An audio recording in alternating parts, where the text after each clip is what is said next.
Two, that is business marketing strategies. So business marketing strategies is very similar to what we do in consumer marketing, because industrial products also you will find a variety. There will be so many different qualities, prices, features, durability, and industrial customers are also different. They are different from each other in terms of purchase behavior, likes, dislikes, etc. But here in industrial marketing, same like consumer marketing, we have to do market segmentation. You remember market segmentation? What is market segmentation? Separation of market, Se- like market segmentation. marketing segmentation. So we're dividing the marketing Yes. department. Yes, dividing the market into different segments. Dividing the heterogeneous market into homogeneous segments. That is known as market segmentation. Take down market.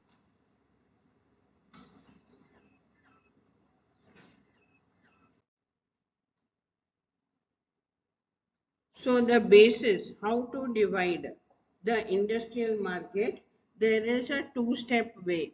Two-step way, that means one is macro segmentation and one is micro segmentation. So you remember the basis which we learned to segment the consumer goods, like geographic segmentation, demographic segmentation, yeah, psychographic, so behavioral. So some of these bases can be used to segment the industrial market also. You can use the same basis. So here in industrial market segmentation, macro segmentation means you are considering the company characteristics. What is the size of the company? What is the location of the company? What type of company it is? All company characteristics you are seeing in the first step, that is macro segmentation. Then within the macro segmentation, you will do micro segmentation. That is, you will segment according to the buying process. What is the buying process your industrial customers are using? On the basis of that, you will do the micro segmentation. So this is how the segmentation happens in industrial markets. So first we will see macro segmentation. So macro segmentation, like I told you, taking all the company characteristics. So first we will see the size of the company. This is a very practical way to segment the market, because if the company is large in size, then it can get more segments in the market. It can take more segments in the market. So that means the company can have more potential business. So if the company is small in size, then it can take only a few segments to do the business in. So their potential business also will be less. So depending on the company size, we will segment the industrial market. Second, we take geographical location, where the company is located, which region. So in that region, what is the culture, what is the language, what is the way of doing business, what is the way of communication, all that will be taken into account. And on the basis of that, they will segment the market. So suppose you take an Asian company and an American company. So both the companies are in different region. So in Asian companies, they will their culture is different, language is different, way of doing business is different, way of communication is different. So whoever wants to segment the market, they have to consider all these things of that region. So different bidding strategy they have to do, different business practices they have to do. American company, if you take, the Americans by culture, they are very independent, individual people. They document everything, all their business, everything is written on paper. So their way of doing business is very different. So according to that, they will segment the market. SIC score means standard industry classification. This is the classification for standard industrial products. This is started in America, standard industrial products. So for like metal sheet production or for manufacturing springs, so such kind of standard industrial products, there is a separate classification that is known as SIC, Standard Industry Classification. But all industrial products cannot be classified like that because some industrial products are made innovatively. Some industrial products are made using advanced technology, different technology. So such kind of products you cannot put in the standard classification because you have to put them in a different category because they are innovative products, advanced technologies they are using and different technologies they are using.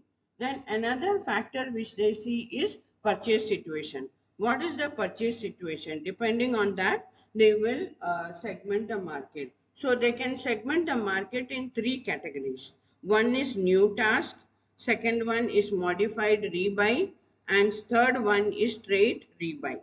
New task means when the company purchases a new product, new industrial product for the first time. That is new task. So modified rebuy means when the company is purchasing that same industrial product the second time or maybe the third time, but they change it, they modify it, they bring some changes, they customize it according to their requirement. So that is modified rebuy. Straight rebuy means already they have placed the order for the product. Again, they want to purchase the product again. So that is straight rebuy. This you can say for stationery like a printer paper, ink or printer paper or any kind of stationery. It is a straight rebuy. Pens, pencils, calculators, all these things, computers, all these things once they get over, it is automatically the purchase is made for the second order. So depending on the purchase situation, whether it is a new task, whether it is a modified rebuy or whether it is a straight rebuy, the market will be segmented according to that.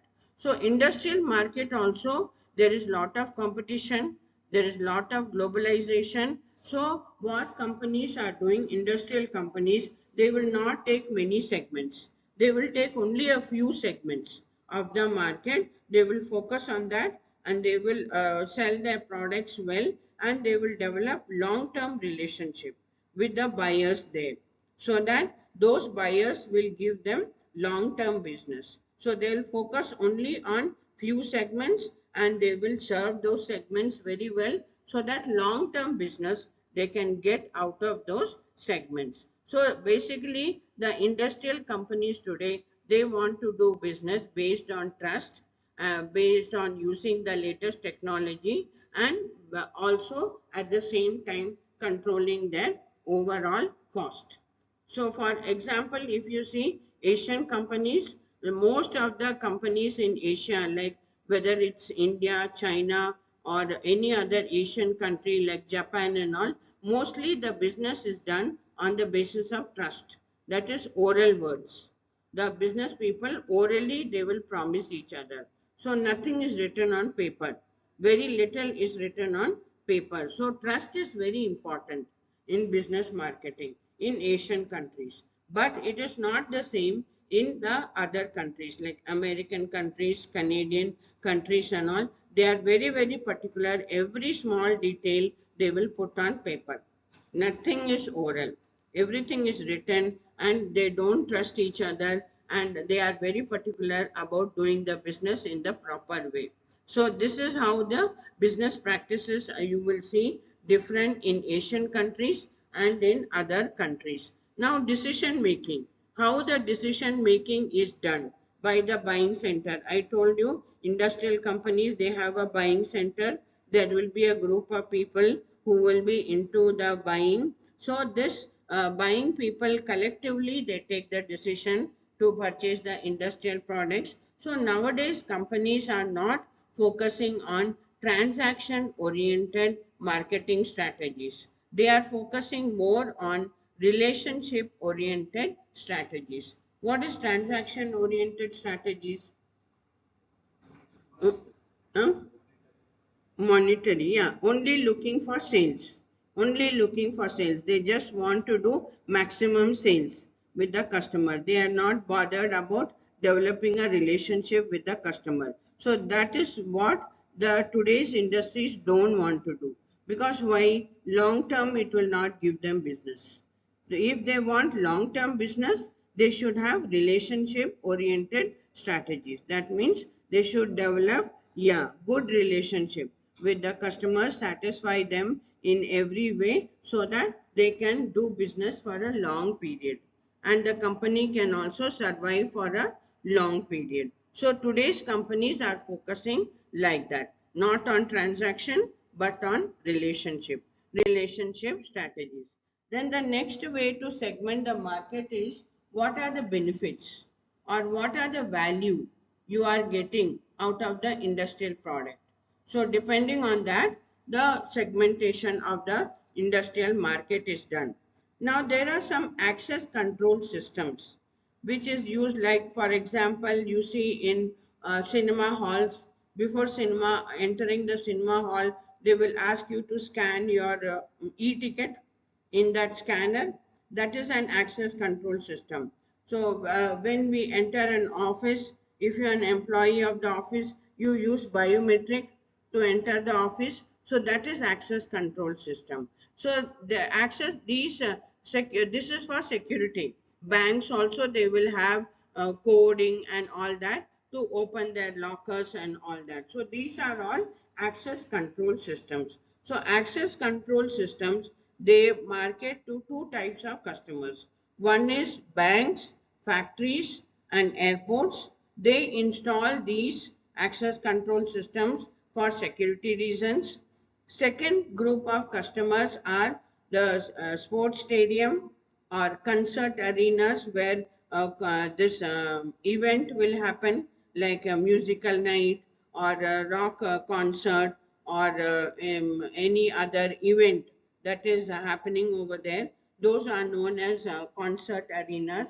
And metro train also, when we go, we have that scanner. Either we can scan our card or mobile, or we put the ticket coin there. So that is the access scanning system which is used. So in these second group of customers, like sports stadiums and metro trains and all, this is to generate revenue and to control their cost. Instead of manually somebody standing there and checking your ticket, they want to cut the cost and install a machine.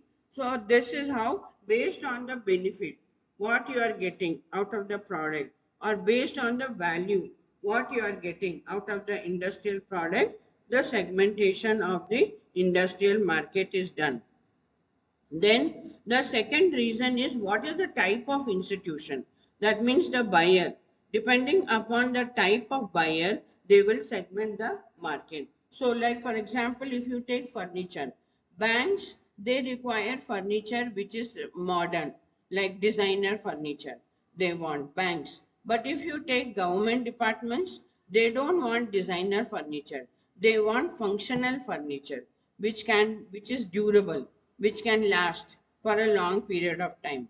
If you take hospitals, they also want durable furniture, but they will take care of hygiene.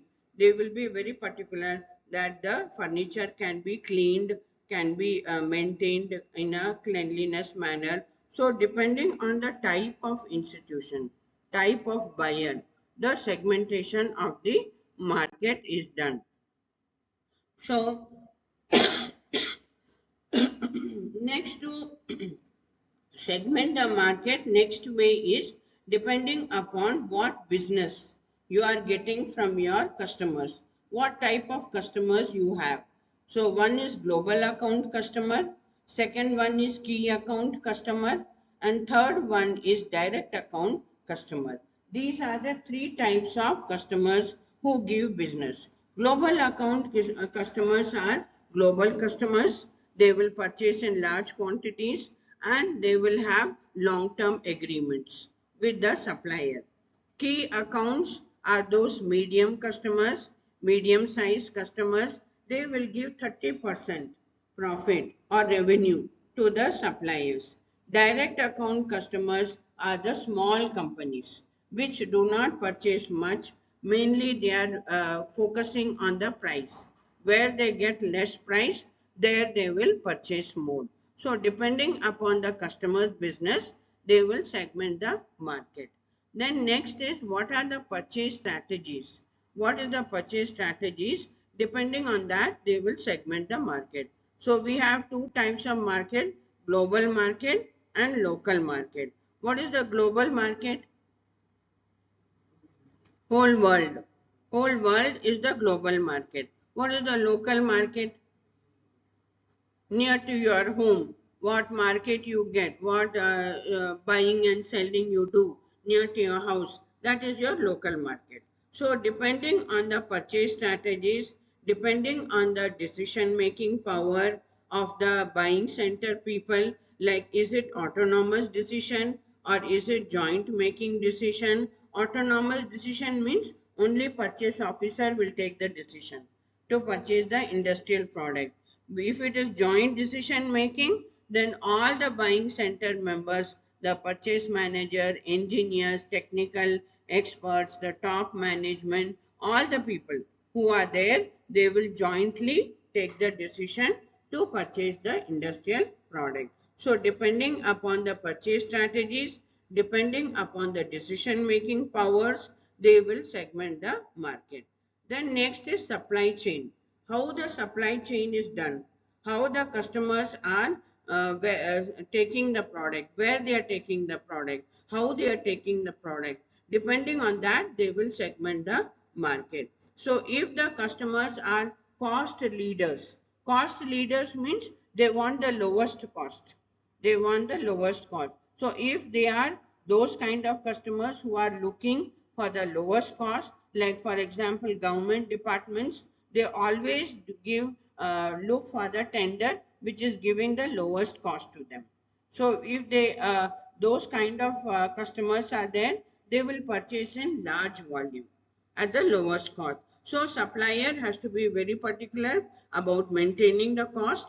Always he has to keep the cost low and he has to deliver on time. But from such kind of customers, he will get long-term business. They will be giving him business for a long period of time. Even though they are buying at low cost, they are buying in huge volume. So you can get the margin over there. Supplier can get the margin over there. Suppose it is a customer who is following a differentiation strategy. That means he wants to buy different products all the time. He wants to compete with others by buying different products all the time. Then for such kind of customers, the supplier has to give customized products. He has to customize the product. He has to change the product. He has to modify the product according to the requirement of the customer. And such customers who buy customized products, they will buy in low volume. They will pay higher price, but volume will be less, and they will be more particular about high quality. So the supplier has to focus on the quality of the product.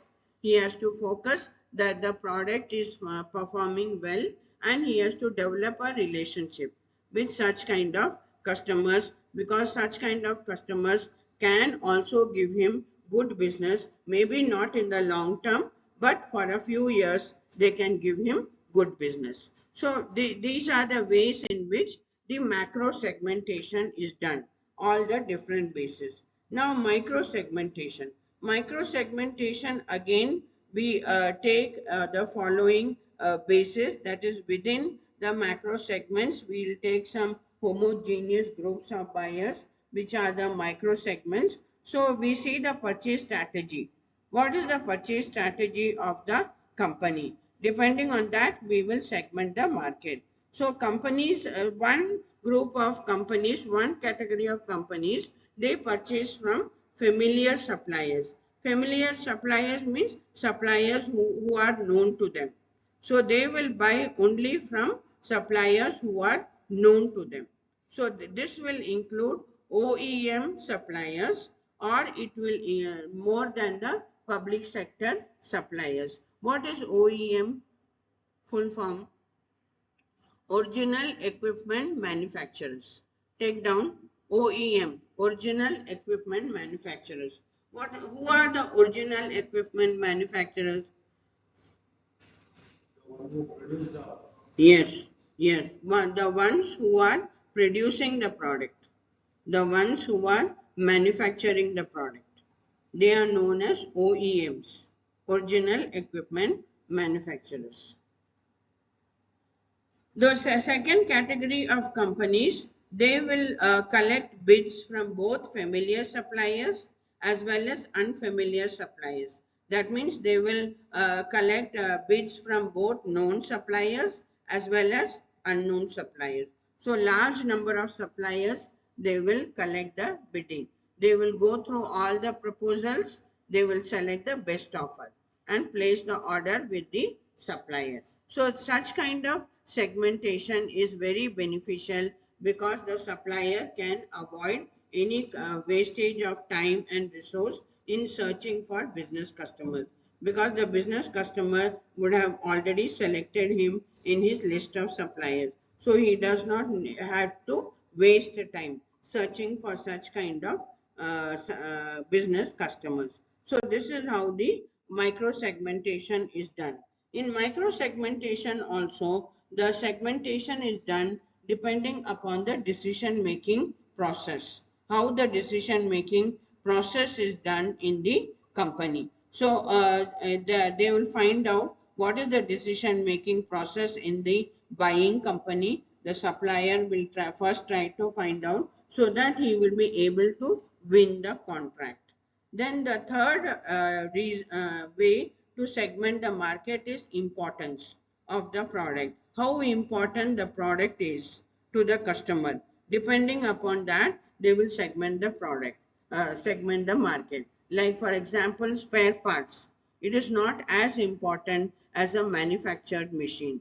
Manufactured machine will be given more importance by the customer. So they will segment the market more on the basis of manufactured items, not on the small items like accessories, spare parts, etc. Fourth reason to segment the market is attitude. What is the attitude towards the supplier? What attitude the customers have towards the suppliers? It depends upon the customer's age, education, job title, what position he is occupying in the company, whether he is in the decision making group. All these characteristics will influence what kind of attitude customer has towards the supplier.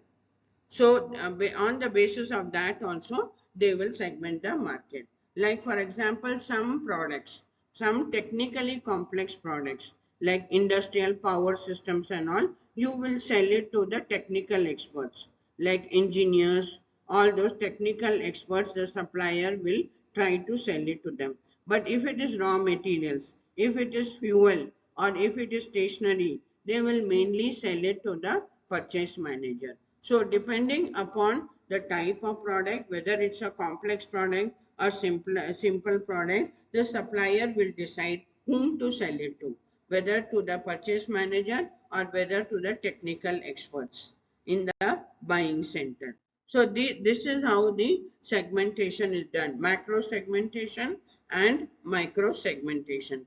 You understood this? It's little bit tough, this subject. You have to study. Okay. So segmentation on the basis of buying process, how the buying process happens, that is how the customers buy. On the basis of that also segmentation is done. So as I told you, in industrial companies, most of the time industrial products are purchased jointly. Joint decision making is done. So a bidding process is done. Tenders are given by the suppliers. They will give their bid in that. Who is giving the lowest price? That supplier will get the industrial order. So the buyers will focus on the buying center. Most of the companies, they will depend on their buying center to do the industrial purchase. But some companies, they will insist that the top management may insist on quality or on packaging when they are doing the buying process. So the supplier has to be aware who is taking the decision and what product specification he has to focus on when doing bidding for the order. He has to find out all these details about the buying center. Then what are the benefits you are getting out of the purchase? Based on that also market segmentation can be done. So customers have priorities. Some customers will give more importance to price. Some customers will give more importance to quality. Some customers will give more importance to operational cost, reduce the operational cost. So the supplier has to see what is the customer's priority or what is the benefit the customer is asking for. Based on that, he should segment the market. So there was an electric motor company. He found that customers in those regions where the electricity charge is very high, they wanted low horse power engines. Why? Because their operating cost was getting reduced. Whereas customers in those regions where the electricity rate was very cheap, they wanted high performance, durable, easy to install electric motors. So like this, the supplier has to see what the customer wants, what benefits he wants, or what is his priority. Depending on that, they have to segment the market. Then based on the value, what is the market value of that product? Based on that also, you can segment the market. What is the market value of the company's products? So based on that also, you can segment the market. So in benefit segmentation, you can take the market value of the product, which is value based segmentation. So if the product has high market value, then you will get more segments from the market. If the product has low market value, then only a few segments will be there in the market who will be ready to buy that product. So this is how